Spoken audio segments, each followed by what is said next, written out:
என் இன்ப துன்ப நேரம் நான் உம்மை சேருவேன்.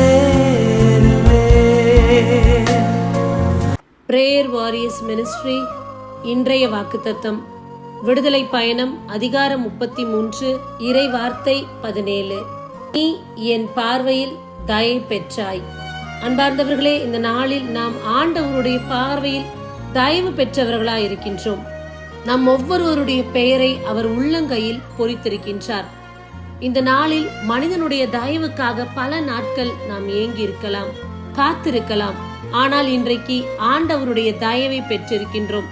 ஆகையால் மனிதனை நாடி ஓடுவது வீணான காரியம். ஆண்டவரே நம் பட்சமாய் இருக்கின்றார். அவருடைய தயவின் கரம், அவருடைய தயவின் கண்கள் நம்மீது இருக்கின்றது. இரக்கமே உருவானவர் நம்மை கண்ணோக்கி பார்க்கும்போது எதை குறித்தும் நீங்கள் கலங்க வேண்டாம். உங்கள் வாழ்வில் மாற்றங்கள் நிகழும். ஏனென்றால் ஆண்டவருடைய கண்களில் இன்று நமக்கு தயை கிடைத்துள்ளது. நம்முடைய வேண்டுதல்கள் செபங்களை எல்லாம் இறைவன் ஆமேன் என்று நிறைவேற்றப் போகின்றார். இறைவனை மட்டும் நம்புவோம். ஆமேன். God bless you.